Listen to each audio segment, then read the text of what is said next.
ঝড় বৃষ্টি মাথায় রেখে দুই যা চলে গেলাম রিক্সা করে গল্প করতে করতে বাজারে। নিজেদের প্রয়োজনীয় কিছু দরকারি কাজ ছিল, সেই সাথে ফারাজের জন্য কিছু প্রয়োজনীয় কেনাকাটা করলাম। সাথে বাড়িতে ঝড় বৃষ্টি রোদের কিছু সুন্দর দৃশ্য, সাথে বাপের বাড়ির বড় কাঁঠালটা অবশেষে ভেঙে সবাইকে বিলু করলাম। আসসালামু আলাইকুম এভরিওয়ান, কে কোথা থেকে দেখছেন, সবাই কেমন আছেন অবশ্যই কমেন্ট করে জানাবেন।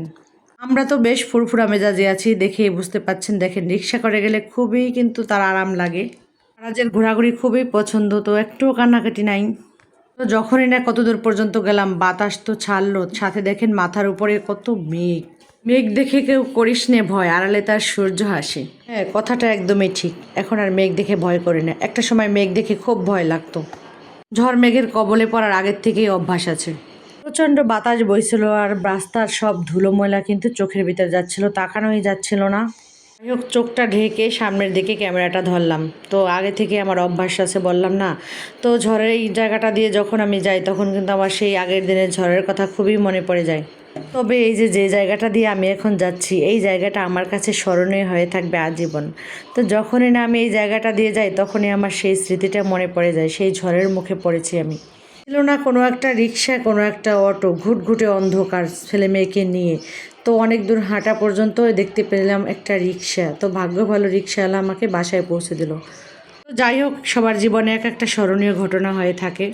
আমরা যেহেতু ফলপট্টির দিকে যাব, তো রিক্সায় অনেক জ্যাম থাকার কারণে অন্য রাস্তা দিয়ে ঘুরে আসতে আসতে বৃষ্টিটা নেমে পড়লো।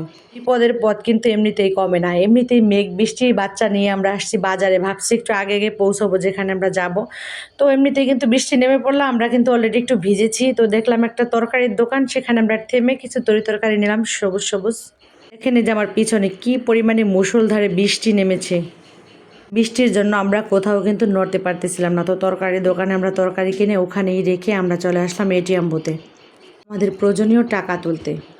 যতই ঝড় হোক বৃষ্টি হোক, বাজারে যদি কোনো প্রয়োজনীয় দরকারি কাজ থাকে, সেটা কোনো ঝড় বৃষ্টি কোনো বাধা মানে না। যাই হোক, অবশেষে আমরা এটিএম বুথ থেকে টাকা তুললাম। এরপর গেলাম একটু এপে নেপে বাজারে। সেখানে আমাদের ফারাজ বাবুর জন্য কিছু টুকিটাকি কেনাকাটা করবো আজকে। অন্য দিন এপটা যেহেতু ভিড় থাকে, তো আজকে দেখলাম একেবারে ফাঁকা, কোনো মানুষজন নাই। আর আমরা আজকে সকাল সকাল এসেছিলাম, বাচ্চাদেরকে নামিয়েই কিন্তু স্কুলে আমরা এখানে চলে আসছি। এদিকে ফারাজবাবু দেখেন আমার কোলেই কিন্তু ঘুমিয়ে গেছে। এদিকে বাচ্চারা কিন্তু রিক্সা বা কোনো গাড়িতে উঠলে তাদের ঘুম আসে, তো ঘুমের মানুষ নিয়ে কিন্তু হাঁটা কিন্তু একেবারে মুশকিল। এইদিকে দুইটা দুধ নিয়েছে, সাথে নিয়েছে সিরিয়াল। ওর বয়স যেহেতু 11 মাস, তো স্টেপ বাই স্টেপ কিন্তু ওকে সিরিয়াল অনুযায়ী সিরিয়াল দেওয়া হয়। তবে ওর জন্য এবার নেওয়া হয়েছে কিন্তু 4 ফ্রুটসের একটা সিরিয়াল। তো এখানে কি কি আছে দেখেন, আপেল, নাশপাতি, কমলা আর হচ্ছে চেরি। তো এই 4টা ফলের কিন্তু মিক্সড করা সিরিয়ালটা নেওয়া হয়েছে।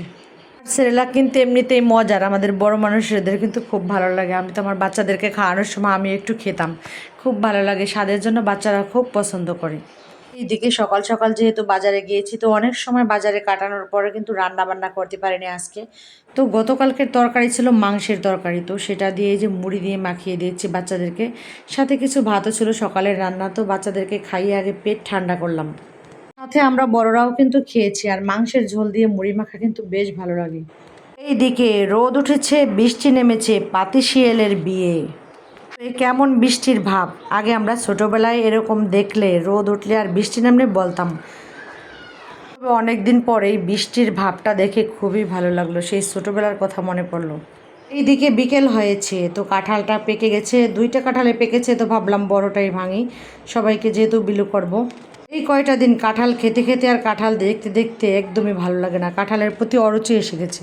তো ভাবলাম আজকে এই কাঁঠালটা ভেঙে ননদ যাকে বাড়ির পাশে কয়েকজনকে দিব। একটা সময় এই কাঁঠাল ভাঙতে অপছন্দ করতাম, কাঁঠাল ভাঙা পছন্দ ছিল না।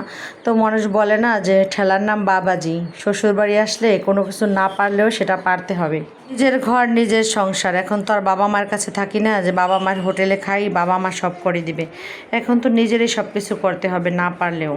কাঁঠালটা ছিল কিন্তু একেবারেই খাজা কাঁঠাল, আর আঠা ছিল এত পরিমাণে, হাতে তেল লাগাইছিলাম তারপরেও কিন্তু আঠা ছাড়েনি। তো অনেক কষ্ট করে তেল দিয়ে ডলে ঘেঁষে আঠা তুলে এই যে এখন ভাগ করতে বসেছি। আমাদের বাঙালি সমাজে একটা নিয়ম আছে, কেউ যদি 1 সালাম দেয় তাকে 1 সালাম দিতে হয়। সালামটা পায়ে ধরে না, জিনিসপত্র আদান প্রদানের মাধ্যমে। তো ননদ বাড়ির কাঁঠাল খেয়েছি, জায়ের বাড়ির কাঁঠাল খেয়েছি, তো এখন তাদেরকে তো বিলও করতে হবে, তাই না? না দিলে কেমন দেখা যায়। তো এই জিনিসপত্র আদান প্রদানের মাধ্যমে আমরা এটাকে সালাম বলি। এদিকে দেখেন ঘুটঘুটে অন্ধকার, সন্ধ্যাও নেমে এসেছে, বাইরের কাপড় চোপড়গুলো পরে আছে। এইদিকে আমি আসলাম আমার জায়ের বাড়ি কাঁঠাল দিতে। কাঁঠাল দিয়ে এদিকে রান্নাবান্না বসিয়ে দিয়েছি, দেখেন ভাত বসাইছি আর রান্না করব ট্যাংরা মাছ আর আলু তরকারি। তো অল্প স্বল্প রান্না করা হয়েছে, যেহেতু বাচ্চারা শুধু খাবে, আমরা বড়রা কিন্তু রাতের বেলা ভাত খাই না। আজকের ভিডিওটা এই পর্যন্তই, বিদায় নিচ্ছি। সবাই ভালো থাকবেন, সুস্থ থাকবেন। আল্লাহ হাফেজ সবাইকে। Thank you for watching my video.